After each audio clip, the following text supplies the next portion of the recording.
The morning Etta Cooper decided to leave Caldwell, Kansas. The sky was the color of a bruise, purple and swollen along the horizon, and she told herself it was a sign that she was doing the right thing.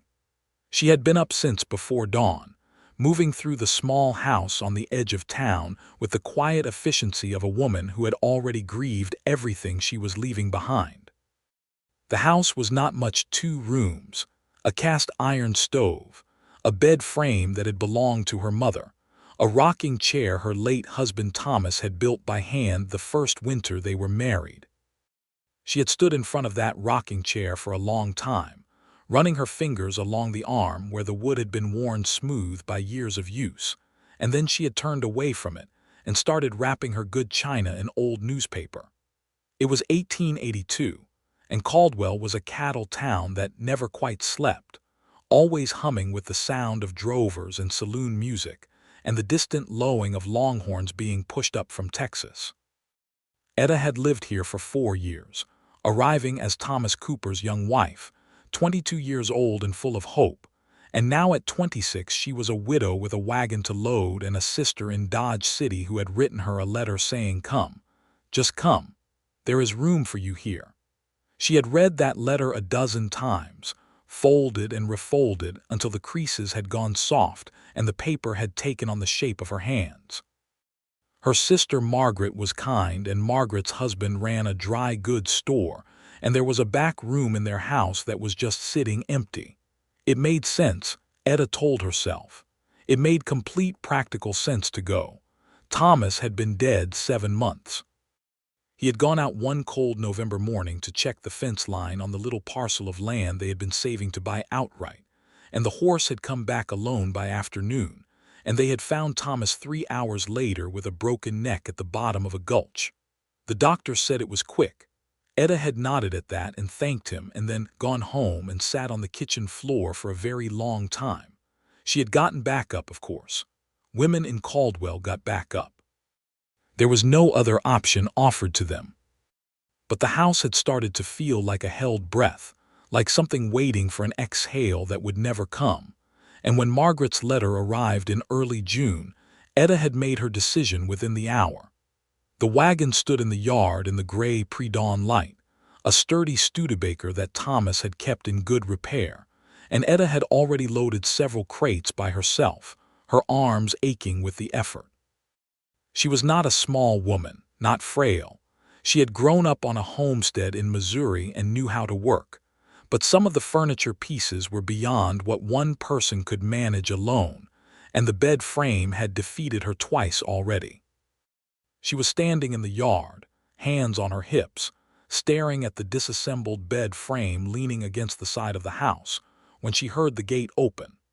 Calvin Ralston had been riding past because he had been riding past this particular stretch of road every morning for 3 weeks, which was something he had not admitted to anyone and barely admitted to himself.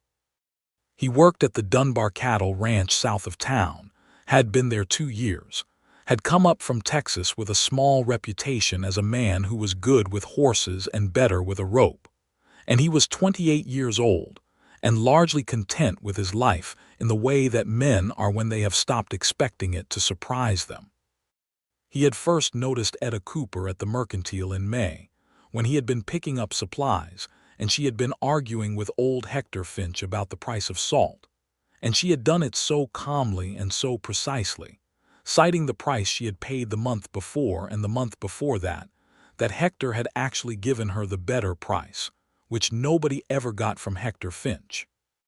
Calvin had watched that entire exchange from across the store, pretending to examine a bridle, and when she had walked out with her chin up and her basket on her arm, he had felt something shift in his chest like a door opening onto unexpected sunlight.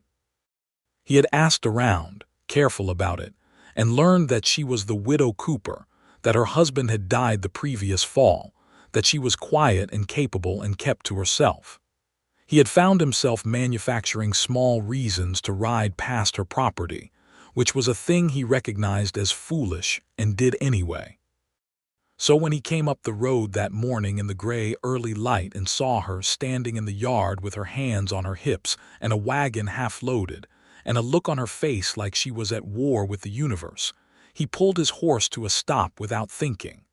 "Morning," he said. Etta looked up. She had seen this man before in the way you see people in a town of modest size, a peripheral awareness, tall in the saddle, dark hair under a dusty hat, the kind of quiet that reads as either peaceable or unfriendly depending on your mood. This morning she was too tired to determine which. "Morning," she said back, and then looked at the bed frame again. Calvin looked at the wagon. He looked at the bed frame. He looked at her. "You loading up to head out?" "I am," she said. He swung down from his horse without being asked, tied the reins to the fence post, and walked over to the bed frame. He examined it the way a man examines a thing he is about to lift, assessing the weight and the angle, and then he looked at her. "Where do you want it?" Etta blinked. "You do not have to do that." "I know," he said pleasantly. "Where do you want it?" She pointed to the back of the wagon, and between the two of them they got the bed frame loaded in under 10 minutes, which would have taken her the better part of an hour alone and probably an injury. They worked without talking much, which suited them both, and when it was done, Calvin stood back and looked at the remaining items by the house door. "There is more," he said. It was not a question. "A few things," Etta admitted. He nodded and rolled up his sleeves, and for the next hour they worked together loading the wagon. A dresser, a trunk, several crates of kitchen goods, books wrapped in cloth, a small writing desk that she had saved up for over 2 years and refused to leave behind. He carried the heavy things and she directed the placement with the kind of spatial logic that impressed him, everything fitting together like pieces of a puzzle so that nothing would shift on the road. The sun had come up proper by the time the wagon was fully loaded, filling the yard with warm June light that made the dust motes float like tiny stars. Etta stood back and looked at the wagon, and there was a long moment where something moved across her face that Calvin could not quite name, something between relief and sorrow, and he felt it move through him too, which surprised him considerably. "That is everything," she said quietly. Calvin looked at the wagon. He looked at the house behind her, the door still open, the yard still bearing the impression of a life lived in it, the vegetable patch that was starting to come up along the south fence, the iron hook by the door where a man's hat had probably hung, the worn path from the porch to the well that spelled out years of daily living. He looked at her. She was standing very straight, the way people stand when they are working hard to hold something together, her dark hair pinned up but coming loose at the temples, her dress dusty from the morning's work, her eyes fixed on the wagon with an expression that was doing its best to look decided. He took his hat off, held it in his hands, and then he said the thing he had not planned to say, had not known he was going to say until it was already in the air between them. "Have you considered," he said carefully, "the way a man picks his footing across unfamiliar ground, not going?" Etta turned and looked at him. He held his ground, because he was a man who had learned that the worst thing you could do when you said a true thing was immediately take it back. "Have you considered unloading it instead?" The silence that followed was the kind that has weight to it. Etta stared at him for a moment that stretched and stretched, and then something that might have been the beginning of a sound that could not decide if it was a laugh or something else entirely passed through her. "I do not know you," she said. "Calvin Ralston," he said. "I work the Dunbar Ranch." "I know who you work for," Etta said. "I do not know you." "No," he agreed. "You do not, that is fair." He put his hat back on. "But you did not have to let me help load your wagon either, and you did." She looked at him for a long moment. Her eyes were the particular brown of creek water in good light, amber and deep, and they were doing something complicated that he could not fully read. "Why?" she said. "Why what? Why would you ask me to stay?" Calvin thought about that honestly, which was the only way he knew how to think about things. "Because," he said, "I have been riding past your property for 3 weeks, and I think I would be considerably sadder if I rode past it and it was empty." Etta let out a breath. It was not quite a laugh and not quite a sigh, something between them, a small escaping sound that seemed to cost her something. She turned back to the wagon. She was quiet for a long time.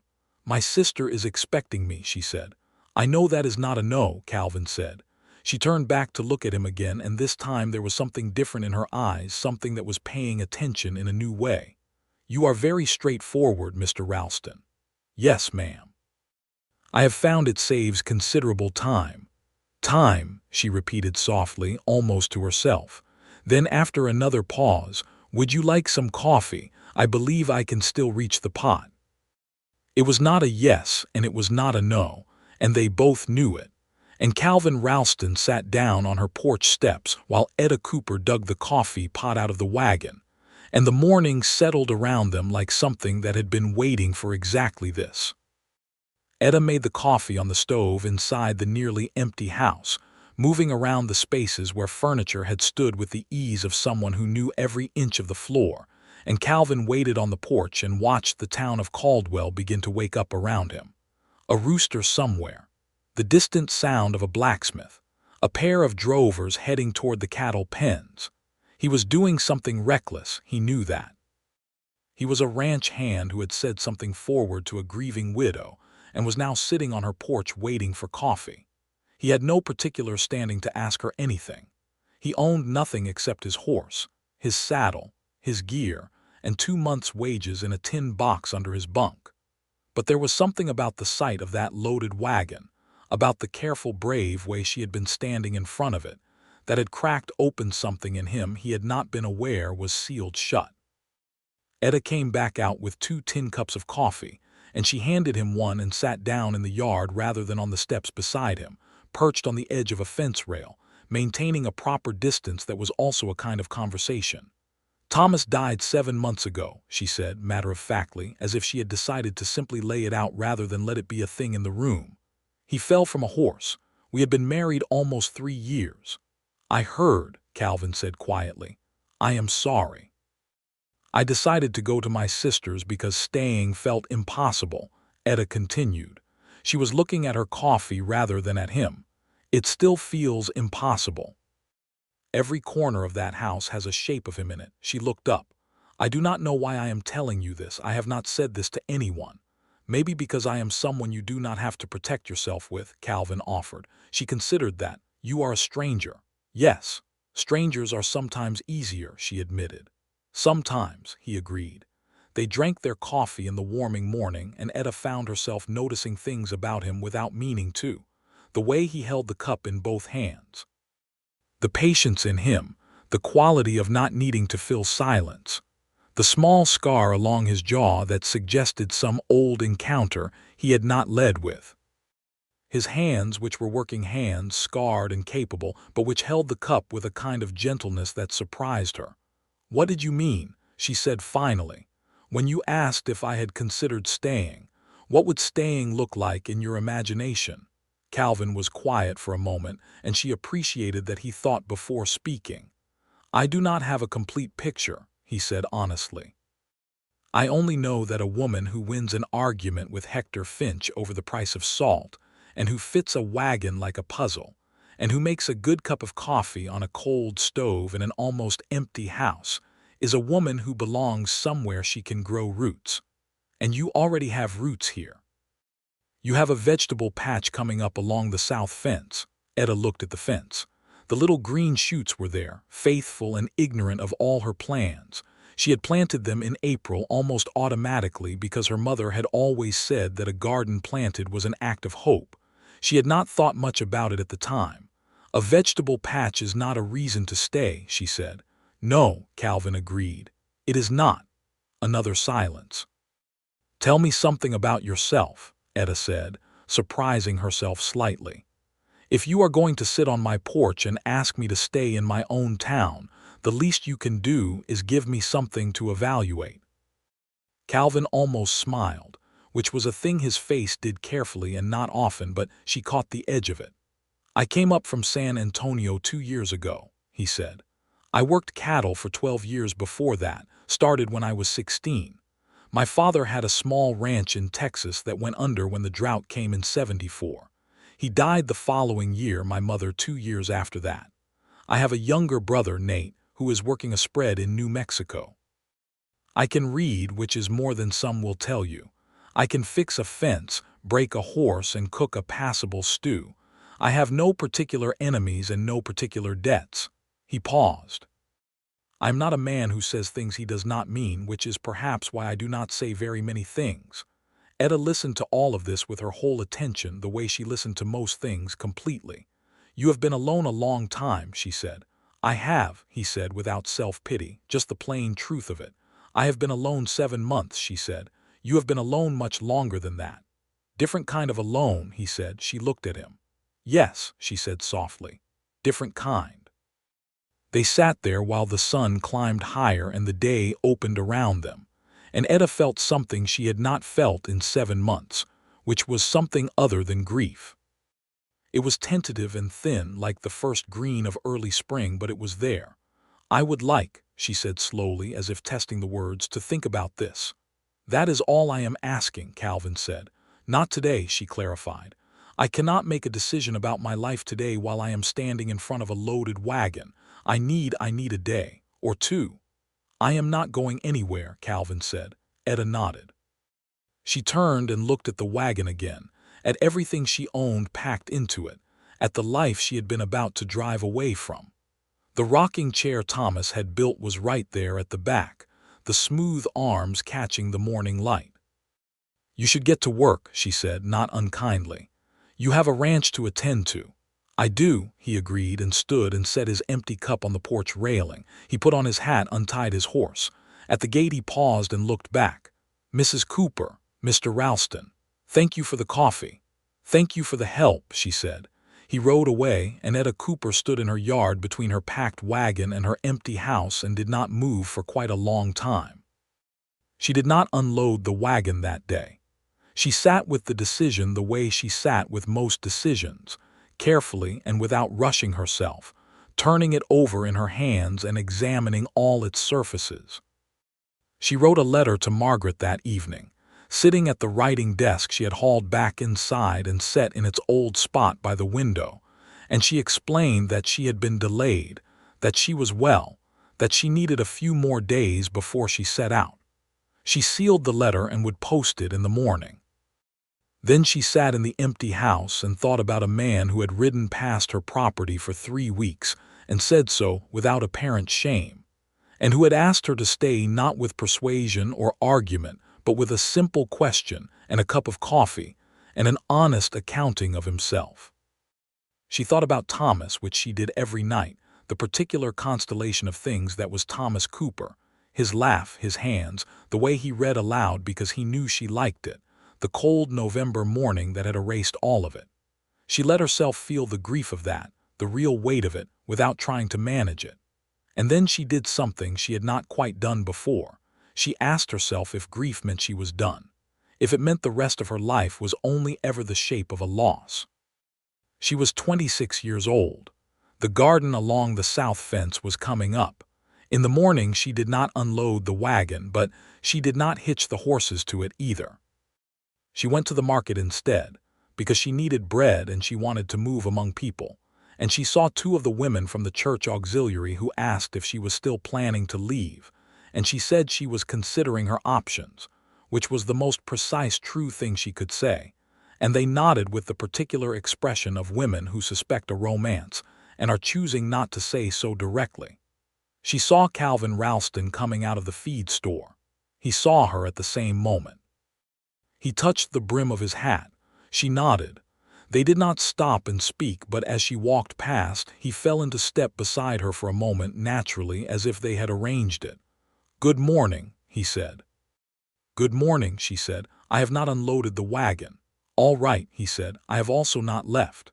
"I noticed," he said with that careful, almost smile. "I posted a letter to my sister this morning explaining a delay." He was quiet, walking beside her, not pushing.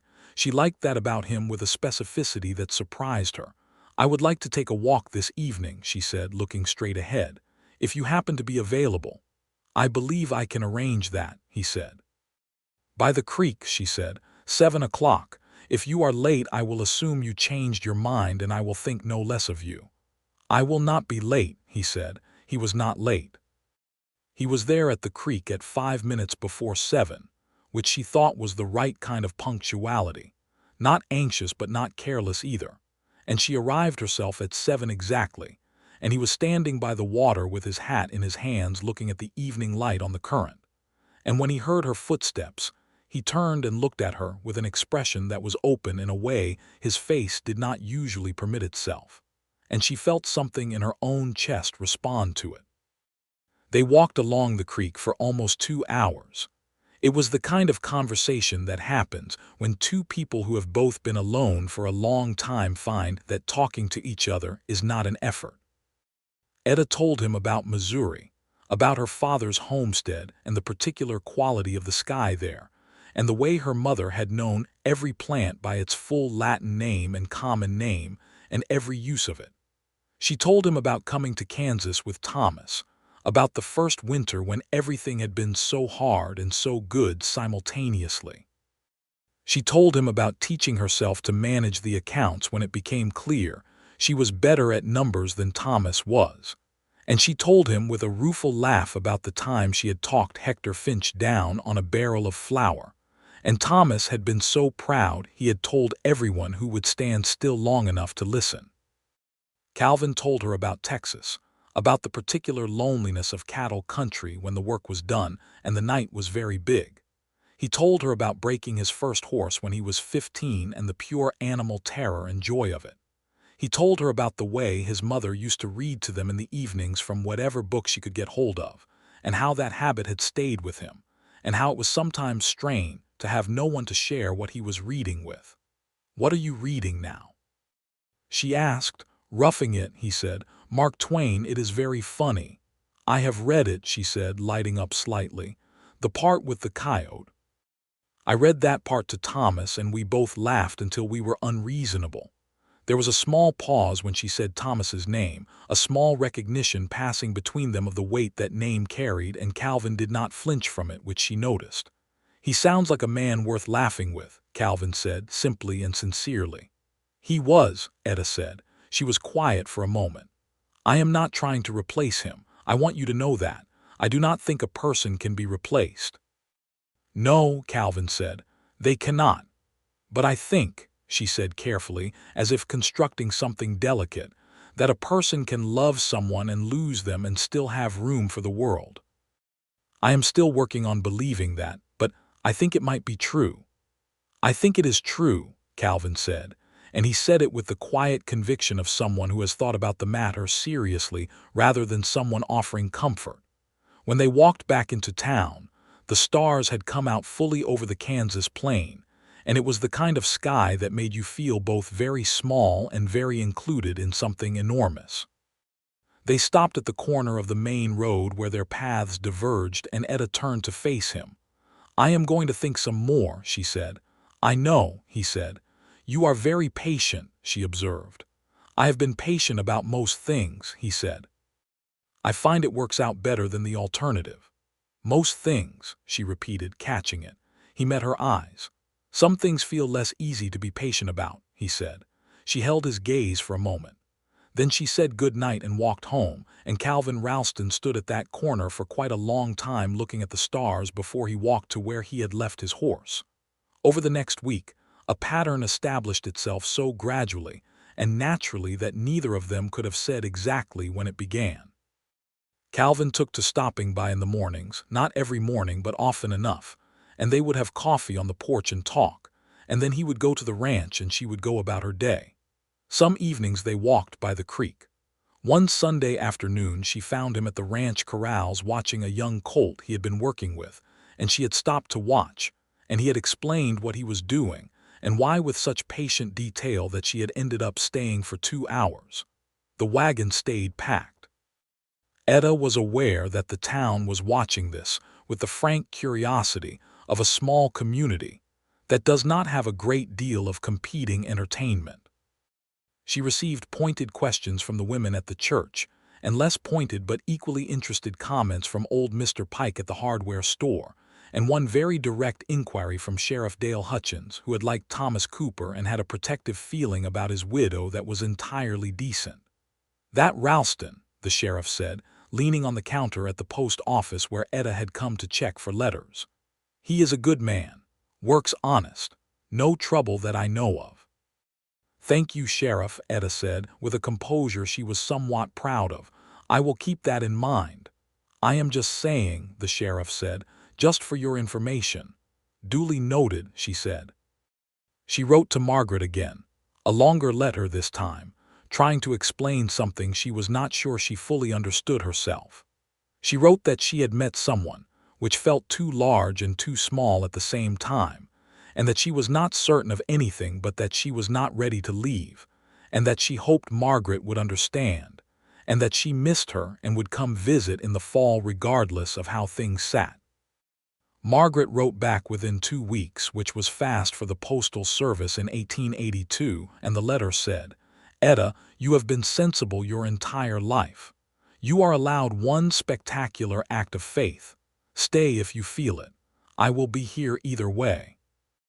Also, I expect to hear everything." Etta laughed at that, alone in her house, and the sound of her own laughter surprised her. She had not heard it in a while and had not noticed its absence until it returned. She began to unload the wagon, not all at once. She did it piece by piece over several days, carrying things back in herself, or asking Calvin when there were things too heavy to manage.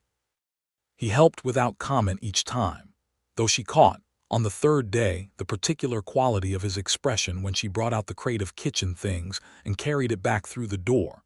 And it was a quiet and private kind of joy that he was clearly not trying to show her but that she caught anyway, reflected in the angle of his hat brim and the slight change in the set of his shoulders. The day she brought the rocking chair back in, she set it in its old place by the window and stood looking at it for a while. Thomas had built it in their first winter, when they were snowed in for a week, and he had spent the time working with a piece of wood he had been saving, and he had presented it to her with such shy pride that she had sat in it immediately, and declared it the finest chair in all of Kansas, which made him laugh. She touched the smooth arm. The grief was still there, real and true, but it was a grief she could carry now rather than a grief that was carrying her, and she thought that might be the difference between 7 months ago and now. She was still standing there when she heard Calvin's boots on the porch and his quiet knock at the door that was standing open. "Door is open," she called. He came in hat in hand and saw her standing by the rocking chair. He looked at her face and then at the chair, and he was quiet. "He made it," she said, "the first winter." "It is well made," Calvin said. "It is. He was good with his hands." She turned to look at Calvin.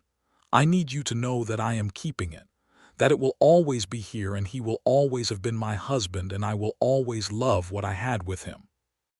"I would not have it any other way," Calvin said, and he meant it so completely that she could feel the meaning of it, solid and unambiguous. A person who could set aside what they loved as if it was nothing would not be worth much. Etta looked at him for a long, still moment. "Calvin," she said. It was the first time she had used his given name, he noticed. "Etta," he said just as carefully. "I am staying," she said. "I have decided, I am staying." The way he looked at her when she said that was something she filed away in some interior place and did not try to examine too carefully right away. It was a look of such undisguised gladness that it changed his whole face, made him younger by a decade, made him look like a man who had been given something he had believed was beyond the range of what was available to him. "I am glad," he said, very simply. "I am glad." She nodded, and then, because neither of them quite knew what to do with the enormity of the moment, she said, "I am making supper. You should stay." He stayed. She made salt pork and cornbread and beans with molasses, and they sat at the table in the small kitchen that was slowly returning to itself, and the conversation ranged over half the continent and back, and at one point she said something about the mechanics of crop rotation that made him laugh, a real laugh, fuller than she had expected from him, and she thought, "There it is. There is what I have been waiting to see." After supper he helped her wash up, which was so domestically comfortable and so absolutely not what either of them had planned on this or any other evening that they were both briefly caught by the strangeness of it. And then Etta handed him a dish and he dried it, and they continued the conversation about crop rotation as if nothing in the world was remarkable. When he left, he stood at the door for a moment. "Same time tomorrow," he said. "The creek," she offered. "The creek," he agreed.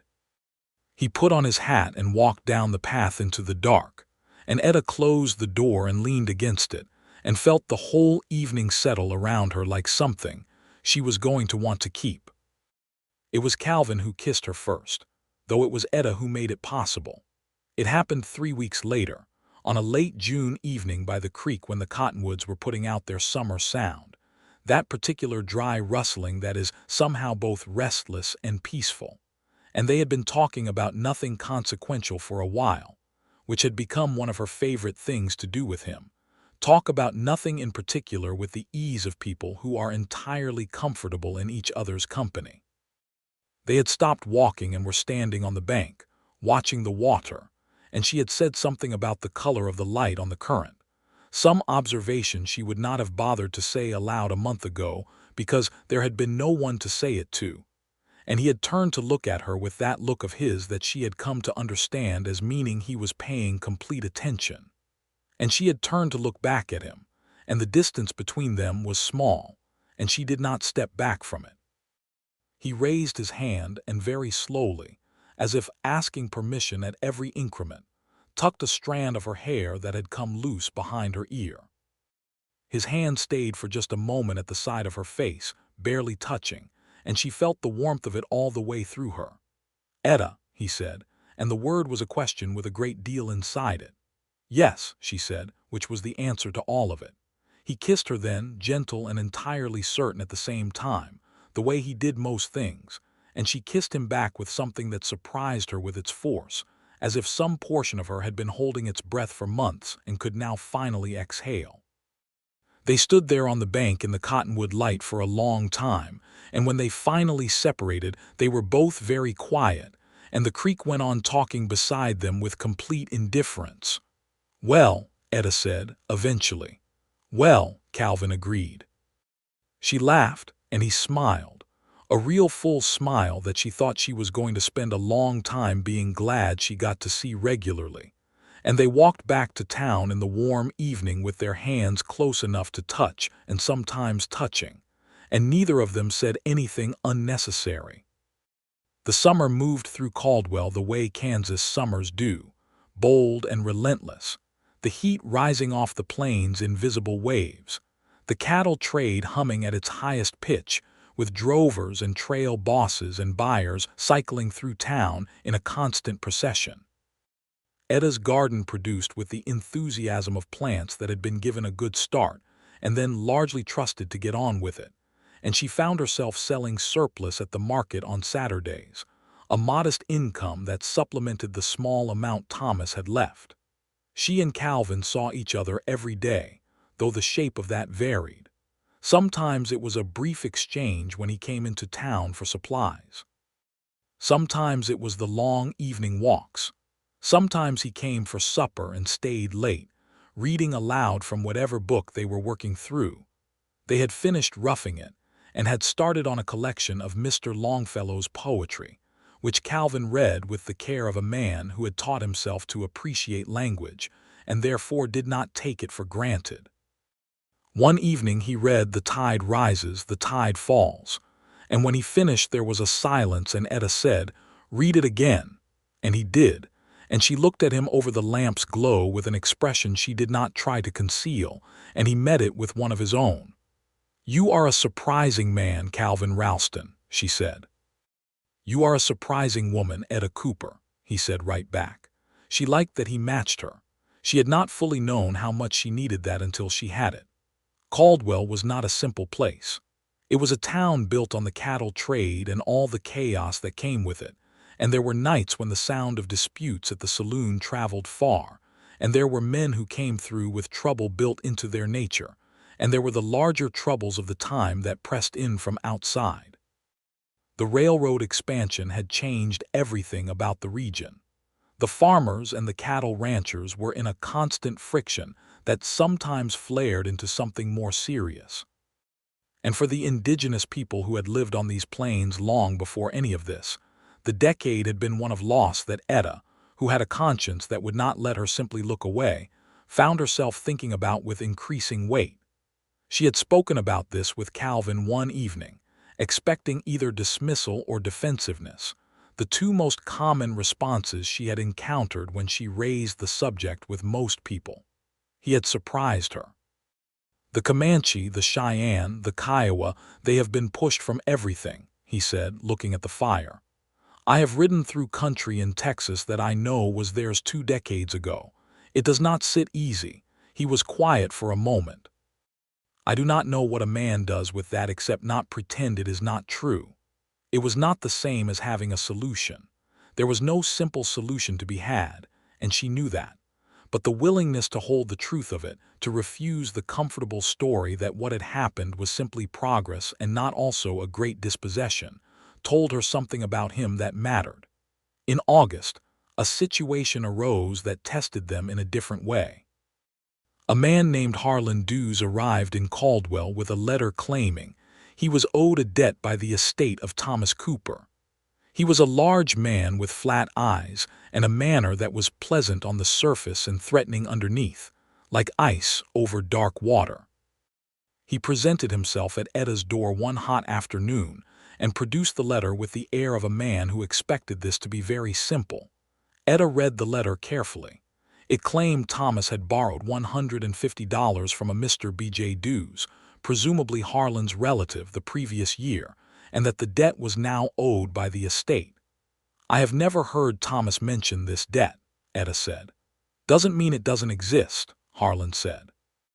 "No," Etta agreed, "but it would mean I would need to verify it before any payment was made. I will need to see the original note signed by my husband." Harlan's pleasantness developed a slight strain. "The letter ought to be enough." "A letter is not a promissory note," Etta said, which was something Thomas's lawyer in town, a Mr. Abel Grant, had explained to her when she was settling Thomas's estate and had wanted to be sure she understood the law.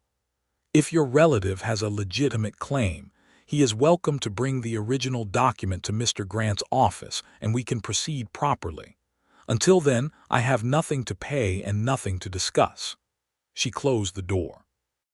It was one of the bravest things she had done in some time, and her hands were shaking after, but she did not let them shake until the door was firmly shut.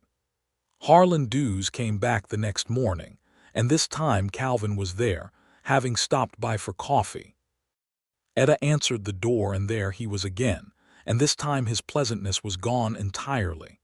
Calvin appeared at her shoulder without fuss, and there was something about his particular quality of stillness, the way he occupied space, that changed the dynamic of the doorway immediately. Harlan Dews looked at him and then looked at Etta and recalculated. "The lady has given you her terms," Calvin said. He was not loud or theatrical about it. He was simply very clear. "You have a valid claim, you go through the lawyer. That is the law. You come back here to her door again without going through the lawyer first. I will see to it that Sheriff Hutchins knows about it." Harlan Dews left. He did not come back, and he never produced the original promissory note, because as Etta and Mr. Grant determined upon inquiry, there had never been one. Thomas had known no one named Dews.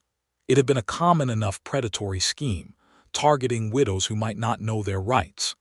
Mr. Grant sent a letter to Harlan Dews explaining that the matter was considered closed and further contact would result in legal action, and that was the end of it. That evening, Etta sat on the porch and let herself be angry about it, and Calvin sat beside her and let her be angry, which she appreciated. "He thought I would not know any better," she said. "A lot of men make that mistake about women," Calvin said. "Seems like they never learn from each other's experience." "I knew my rights because Thomas insisted I understand them," she said. "He said he never wanted me to be in a position where someone could take advantage because I was uninformed. That was who he was." She was quiet for a moment. "I am grateful for it." "He was right to do that," Calvin said, "and you handled it exactly as you should." "You handled the second visit," she pointed out. "I stood in a doorway," he said. "You did the actual work." She looked at him sideways. "You are very good at not overclaiming credit." "I am also good at not underclaiming," he said. "I was happy to be there." She reached over and put her hand over his where it rested on the porch railing. He turned his hand over and held hers, and they sat there in the late summer evening and were quiet, and it was the kind of quiet that is full rather than empty. The fall came on like a painting, the plains going gold and russet, the air acquiring that particular Kansas sharpness that promises winter eventually. Etta's garden gave its last harvest, and she put up what she could in jars, and was pleased with herself in a way that had everything to do with the act of preserving and continuing, of investing in the future. She rode to Dodge City in September to visit Margaret as promised, and Calvin rode with her for the first part of the journey before ranch duties turned him back, and they said goodbye at the fork in the road with an awkwardness that made her laugh because they had not spent more than 2 days apart since June and apparently they had both forgotten how. "I will be back in 8 days," she said. "I know," he said. "You will be fine," she said. "I know that too," he said. "I just have not quite practiced believing it." She put her hand on his arm. 8 days. He covered her hand with his. 8 days. She went to Dodge City and had the most wonderful 4 days with Margaret, who was even better in person than in letters, and whose husband Robert was a solid, quiet man who thought well of his wife and showed it, and whose dry goods store smelled of coffee and leather, and the specific comfort of useful things. Margaret asked about Calvin with the avidity of a woman who had been waiting months for this conversation, and Etta told her more than she had told anyone, and Margaret listened with complete attention and then said, "Etta, keep him." "I intend to," Etta said, which was the first time she had said it out loud and which surprised her with how settled it felt.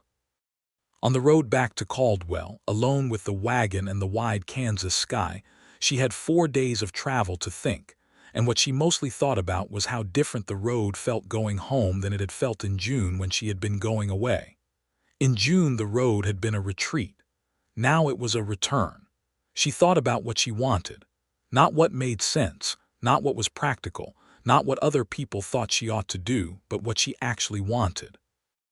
And what she wanted was Calvin Ralston, and the house on the edge of Caldwell, and the garden along the south fence, and the life that was beginning to take a shape she had not been able to imagine 7 months ago when she had been sitting on her kitchen floor. She reached Caldwell on an October afternoon when the light was slanting gold across the plain, and Calvin was at the edge of town, not waiting exactly but present, and when he saw her wagon coming he walked out to meet her, and she pulled the horses to a stop and he looked up at her on the wagon seat. "You look like a woman who had a good trip," he said. "I did," she said. "I had a very good trip. Margaret says to say hello and that she expects you to come with me next time." "Does she?" he said with a warmth in his voice. "She does." Etta paused. "Calvin, I need to say something to you." He waited. "I love you," she said. It came out plain and direct, which was the only way she knew to say something important. "I have loved you since probably the evening you read Longfellow to me without any embarrassment about it, and I have been waiting for the right moment to say so, but I think the right moment is probably just whenever you have the courage to stop waiting for it, and I have the courage now." Calvin looked at her for a moment that might have lasted 10 seconds or 10 years. "I have loved you," he said, "since you won an argument with Hector Finch about the price of salt." He held up his hand and she took it and climbed down from the wagon, and he held her with both arms in the middle of the road in the October light, and they stayed there long enough that 2 passing drovers had to go around them and did so without comment, possibly understanding. Etta said against his shoulder, "Well, now we have said it." "Now we have said it," he agreed. She pulled back to look at his face. "What do we do with it?" "I have been thinking about that," he said carefully, in the way that meant he had been thinking about it a great deal. "I have some money saved. Not a great deal, but some. The Dunbar Ranch would give me a good reference. There is a parcel of land east of town that I have had my eye on. Good water access, decent grazing." Etta looked at him. "You have been thinking about land."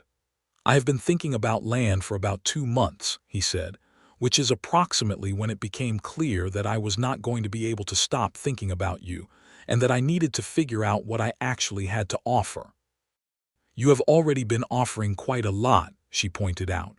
"I want to offer more," he said. "I want to Etta." He paused and squared himself as if taking on something that required steadiness. "I am asking if you would marry me. I know that is a very large thing to ask, and I know I am not asking it with a great deal of material certainty behind it, but I am asking with everything else I have, which I believe is considerable." The wind moved across the plain and the gold light was everywhere, and the horses shifted in their traces, and Etta Cooper looked at Calvin Ralston with everything she felt entirely visible on her face.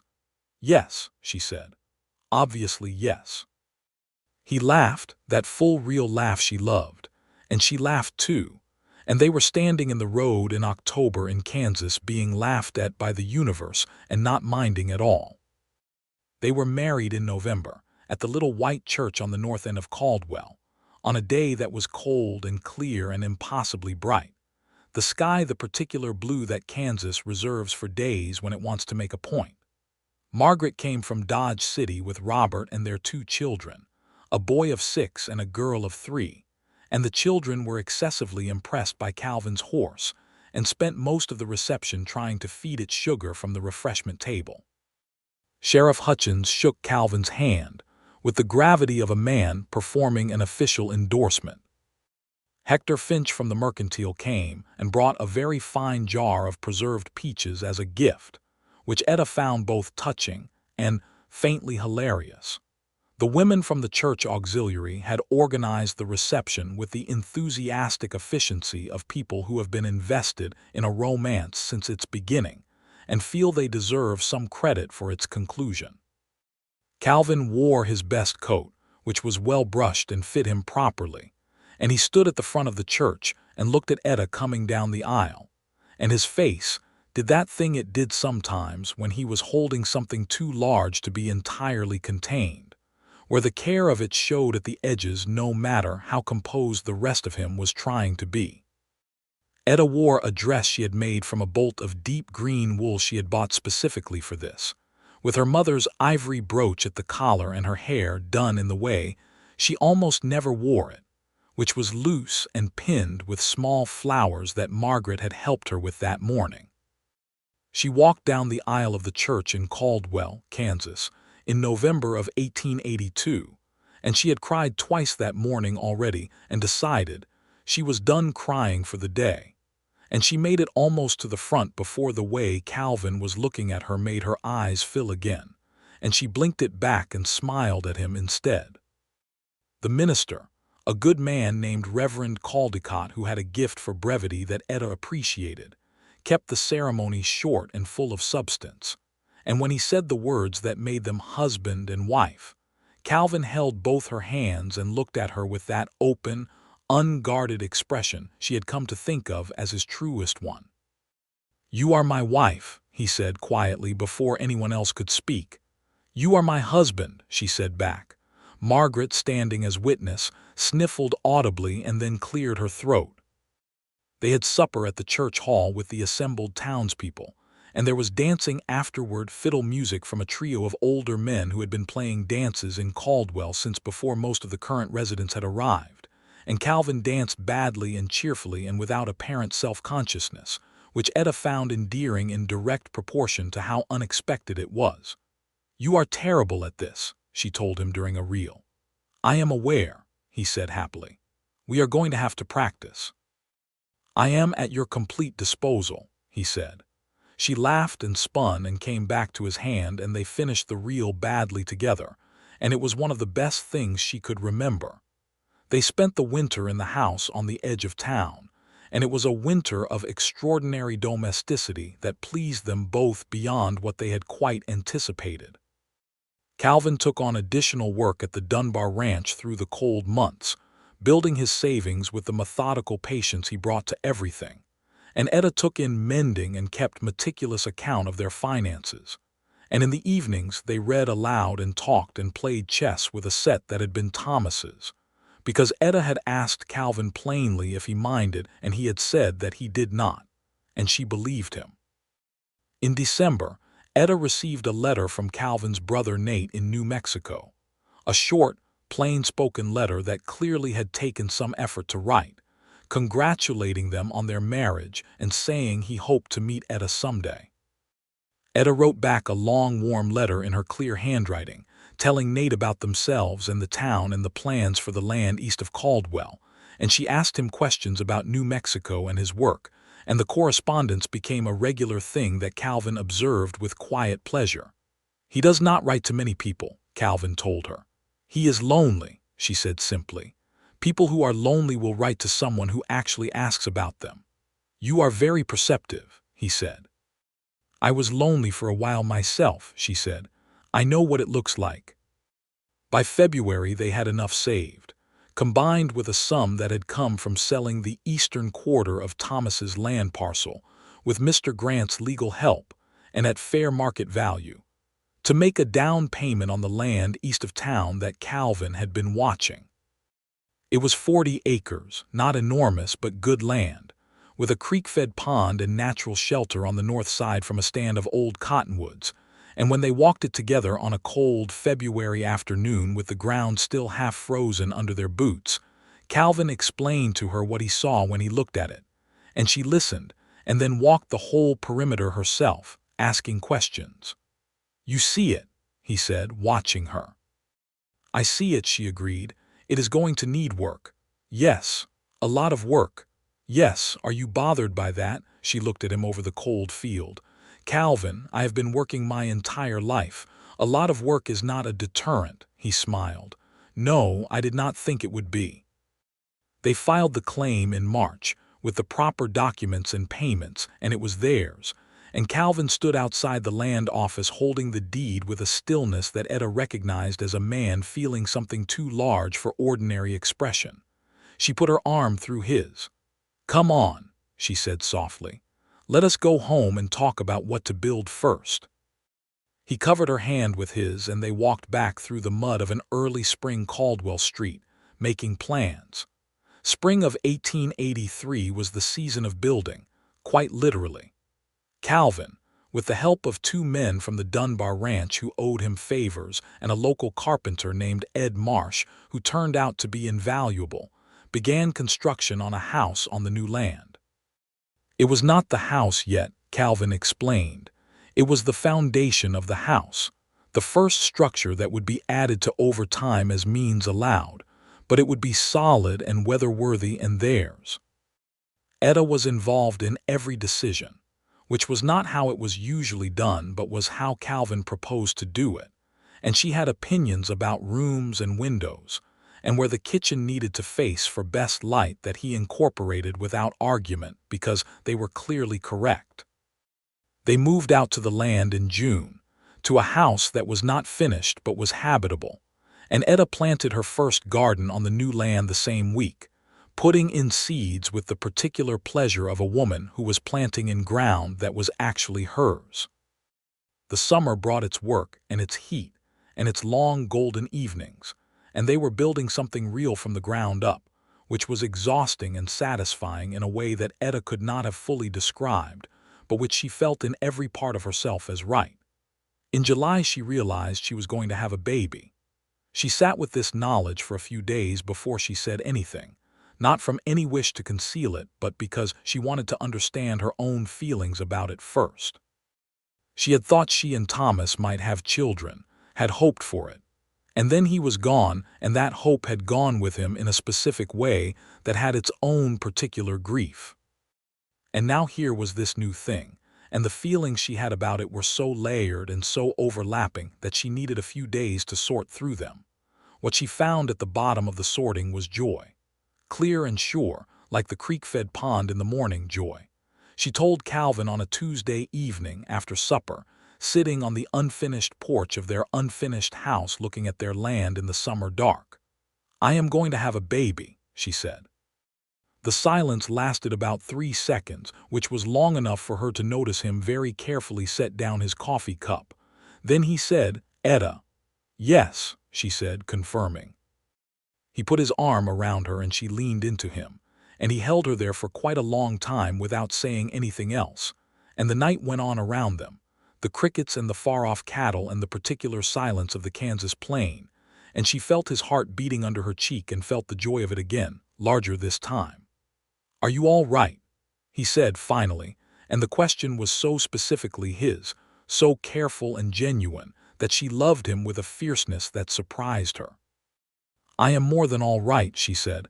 "Good," he said. He pressed his lips to the top of her head. "Good. You?" she asked. "I am," he said, and his voice had something in it that she had not heard before, something new, trying to figure out how to hold how I feel about this because it is very large. "Take your time," she said. "It is not going anywhere." He made a sound that was close to a laugh and close to something else. "No," he said, "it is not." Margaret came from Dodge City when the baby arrived in late February of 1884, an event that coincided with one of the worst snowstorms of the winter, which Margaret navigated with the determination of a woman who had decided she was going to be present for this regardless of what the weather had to say about it. Robert held down the store. Nate sent a letter that arrived 2 weeks after, which Etta kept. The baby was a boy. He arrived on a blustery February morning with the snow coming sideways past the windows and the fire built up high, and Margaret and the local midwife, Mrs. Hannah Krebs, who had delivered half the children in the county, managed the whole thing with competent efficiency, and Calvin was in the kitchen being comprehensively useless in the way of expectant fathers, managing to somehow both be in the way and be not in the right place simultaneously. When Mrs. Krebs came out and told him he had a son, Calvin sat down at the kitchen table and put his head in his hands, not from distress but from the weight of the gladness. They named him Thomas James Ralston. Calvin's hand on the pen when he wrote it in the family Bible was very steady, which Etta, who was watching from the bed with their son tucked against her chest, thought said everything about the kind of man he was. Thomas had been worth loving, and Calvin knew that, and he would make sure their son knew it too. She looked up from the baby and found Calvin looking at both of them with an expression of such complete love that she felt it cross the room like warmth from a fire. "Come here," she said. He came and sat on the edge of the bed, and she put the baby into his arms, and Calvin held his son with the careful hands of a man who has handled small things and knows how much can matter in a moment. And little Thomas James opened his eyes and regarded his father with the cloudy, vague focus of the newborn, and Calvin said quietly, to nobody in particular, "Hello." Margaret, in the doorway, pressed her fingers to her lips and looked at the ceiling with a discretion that was entirely unlike her usual manner. The years that followed were full in the way that good years are, not eventless but full of the right kinds of events, the ones that build rather than destroy. Their land became what Calvin had seen in it when he walked it that February afternoon, slowly and by sustained effort. They ran cattle, modest numbers, quality over quantity, and kept horses, which was a thing Calvin had always wanted and now had the ground for. Etta established a proper kitchen garden and then expanded it, selling produce at the Caldwell market on Saturdays, and she kept the accounts for the ranch with the precision she brought to all her numbers-related activities, and their finances were never spectacular, but they were always solid, because she knew where every dollar was, and Calvin never spent a dollar he did not have. Nate came to visit in the autumn of 1885, arriving after a long ride from New Mexico with a quiet, brown-eyed woman named Rosa beside him, who he introduced as his wife with a pride that was exactly like his brother's manner of displaying gladness, which was to barely display it at all, except it was completely visible if you knew how to look. Etta liked Rosa immediately and profoundly, in the way you sometimes immediately like the person your family member has chosen, because you can see they have chosen well. The two couples sat up late around the table in Etta and Calvin's kitchen, which was a big warm kitchen by now, fully finished, with a good iron stove and Etta's mother's china on the shelf and the writing desk by the window. And they talked and laughed, and little Thomas, 2 years old and entirely convinced he should be included in all adult activities, eventually fell asleep in Nate's arms, which made Rosa put her hand over Nate's and made Nate look at her with an expression that was unmistakably thinking about the future. Rosa was expecting their first child, which they announced over supper the second night, and Etta and Calvin celebrated with the warmth of people who know exactly what is coming and wish them all of it. In 1886, Etta and Calvin had a daughter, which was a surprise after how thoroughly Thomas James had established himself as the prototype for the Ralston style of infant sericide and calm. The girl was none of those things. She was noisy and luminous from her first breath, and Calvin held her and looked at Etta over the top of her head and said, "She is something." "She is," Etta agreed, exhausted and completely delighted. They named her Caroline Margaret, Margaret for Etta's sister, who received a letter about this honor and wrote back immediately, "I am going to teach her everything I know, God help you." Thomas James, 4 years old by the time Caroline arrived, regarded his sister with the measured suspicion of a child, whose understanding of the disruption of new siblings has not yet resolved into its longer-term affection. And then one afternoon Etta came into the room to find him sitting very close to Caroline's basket and very quietly narrating to her the contents of the room, naming everything. And she stood in the doorway without interrupting, and her heart did something that was almost painful with its fullness. Calvin found her standing there. "What?" he said quietly. She pointed, and he looked, and they stood together in the doorway and watched their son introduce their daughter to the world, piece by piece. And the afternoon light came through the window, and the Kansas plain stretched out beyond the glass, and everything was very still and very full simultaneously. Calvin put his arm around Etta's shoulders, and she leaned into him, and they stayed there until Thomas ran out of things to name and looked up and saw them, and immediately looked slightly embarrassed to have been observed in a tender moment, which was so completely his father's expression that both his parents smiled. "You were telling her about the room," Calvin said.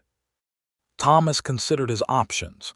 "She should know things," he said with dignity. "She should," Etta agreed gravely. "Good thinking." The years kept coming, which was what years do when you are busy enough to not be watching them too carefully.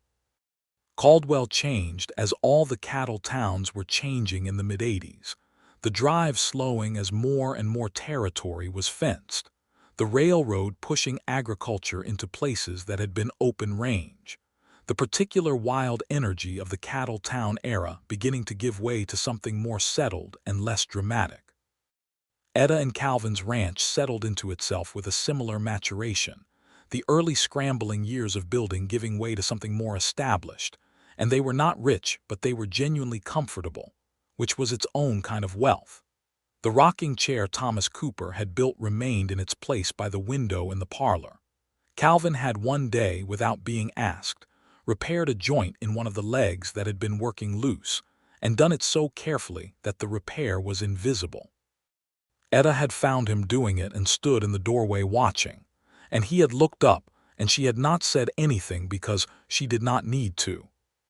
Thomas James grew into a boy who was good with figures, which came from his mother, and good with horses, which came from Calvin, and had a habit of serious observation that was entirely his own.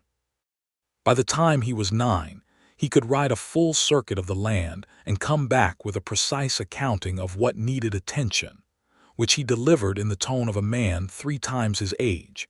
And Calvin listened to these reports with the solemn attention they apparently deserved, and Etta watched them together, and felt that particular gratitude that arrives when you can see something working out beyond what you hoped. Caroline was thunderously sociable in contrast, the child who could talk to anyone and frequently did, who at 7 years old had already established warm relationships with the neighbors in a 3-mile radius, and who brought home injured animals with a regularity that required a policy discussion. The policy was, ultimately, if it could be helped, help it, and if it could not, say goodbye and bury it properly. And Caroline administered both outcomes with a thoroughness that impressed even Mrs. Krebs, the midwife, who saw her splinting a bird's wing one afternoon at the age of 8 and declared that the child had a gift. In the spring of 1890, Etta stood in her garden in the morning light and looked out over 40 acres of Kansas land that was theirs, paid for in full.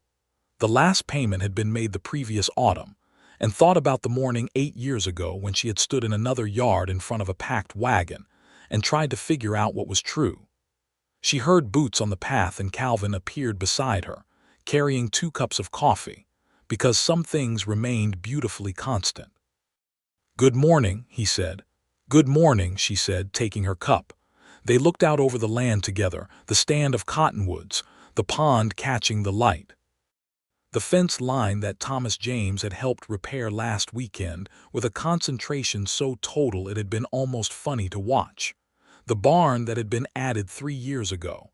The larger chicken coop that had been Caroline's lobbied for contribution to the property. "Etta," Calvin said. She looked at him. He was 40 years old now, more weathered than the man who had helped her load a wagon in her yard all those years ago, more worn by weather and work, and also more fully himself in every way, as if all those years had only clarified rather than diminished what was essential about him. "I have been thinking," he said. "You are always thinking," she said. "What specifically?" Nate wrote. "He and Rosa are looking at land near here, thinking about moving this way. The country in New Mexico has been getting complicated." He paused. "I told him there was 40 acres adjacent to ours that might be available." Etta turned to look at him fully. "You told him that before you discussed it with me." "I told him it might be available," he said carefully. "The discussion is with you." She looked at him for a moment with an expression that was partly amused and partly evaluating. "I like Rosa," she said. "I know. And Nate is good. He is. Their children would be a fine influence on ours, or possibly a corrupting influence. It would depend on the day." "Most likely both," Calvin agreed. Etta looked back out over the land. "Write to him," she said. "Tell him to come see it."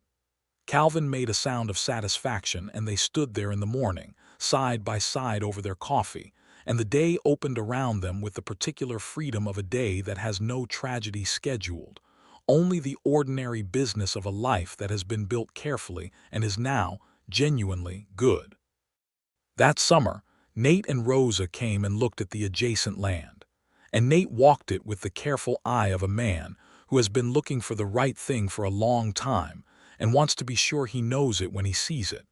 And Rosa stood at the top of a gentle rise and looked out over the Kansas plain, and then looked at her husband and nodded, and it was settled. By the fall, the Ralston brothers' properties shared a fence line, and there were frequent crossings in both directions, and suppers that grew larger and louder as the children multiplied and grew, and evenings that stretched long with the particular pleasure of family, close enough to reach but not so close as to be entangled. Calvin and Nate worked side by side on various projects with the comfortable efficiency of men who grew up together and know each other's working rhythms.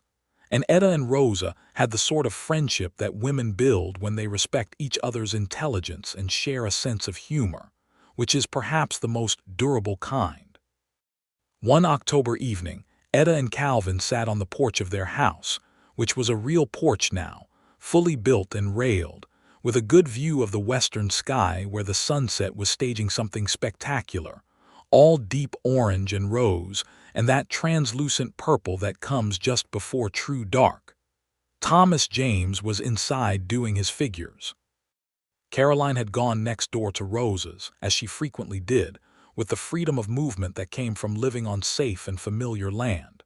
Calvin had his feet up on the railing, which was something he only did when he was fully at ease, and Etta had her knitting in her hands, though she was not doing much with it, mostly watching the sky. 8 years ago, she said. He looked at her. He knew exactly what she was referencing. 8 years ago you asked me if I had considered unloading that wagon, she said. I did, he said. It was a very forward thing to say to a woman you did not know. It was, he agreed, without apparent regret. If I had gotten into that wagon, she said slowly, as if following the thread of a thought that goes somewhere real, I would have gone to Dodge City and lived in Margaret's back room, and I would have been fine. I would have been all right, I know that. You would have been all right, he said. He knew it too. She was not a woman who could be otherwise. "But I would not have had this," she said. He looked at the sky and then at her, and then at the house behind them and the land spreading out in all directions and the specific quality of the October evening with its cold edge and its enormous color. "No," he said, "you would not have had this." She set down her knitting and reached over and put her hand over his, and he turned his hand and held hers as he always had, from the very first time on the porch railing when they were just beginning to understand what they were to each other. "I am glad you asked," she said. "I am glad you stayed," he said. The sun finished its descent, and the stars came out one by one over the Kansas plain, and they sat there on their porch on their land with their children nearby, and their lives around them, solid and real and entirely theirs. And the evening was as good as evenings get, which is to say it was so good that it contained everything that had led to it. The grief and the courage and the wagon packed and the wagon unpacked and all the mornings and evenings between. The coffee and the creek and the Longfellow and the dancing and the land deed and the children sleeping inside. All of it present in the October air like the smell of wood smoke and coming winter, like the particular sound of boots on a porch and a hand held in the dark. There was a letter on the kitchen table from Nate, which Calvin had not yet read to her, and tomorrow Thomas James had promised to begin the south fence repair he had been planning since August, and Caroline would come home from Rose's full of news and opinions about everything, and the winter would come, and then the spring and the garden would go in again, and the land would continue to be what they had made it. And that night in the house that was theirs, Etta Cooper Ralston lay awake for a while after Calvin had gone to sleep, listening to the quiet sounds of the house, the creak and settle of it, the wind outside, the distant cattle, and she thought about the woman she had been 8 years ago who had packed everything she owned and stood in a yard in the early morning and tried to be brave about leaving. She had been brave. She had been. But the braver thing, the thing that had taken more out of her and returned more to her, was the decision to stay. To take the question, a stranger had asked from the back of a horse in the June morning, "Have you considered not going?" and hold it and sit with it, and let it change the shape of what she thought was possible. She turned over and looked at the shape of Calvin beside her in the dark, the familiar particular presence of him, the way he breathed in sleep with a steadiness that had come to be one of her most constant comforts, and she thought, with the quiet certainty of a woman who has examined the matter thoroughly and arrived at a permanent conclusion, yes, this was the right thing, this was the true thing. And it had been worth every piece of it, the grief that preceded it and the courage it required, and the small, impossible morning when a cowboy she did not know had stopped at her gate and asked a question that changed the direction of everything. She closed her eyes and slept, and the Kansas night went on above the land that was theirs, and in the house the children slept their deep particular sleep of the well-loved and the unafraid, and outside the stars did what stars have always done over the plains, which is to say they burned without apology, clear and permanent, as many as you could ever count, and then more beyond.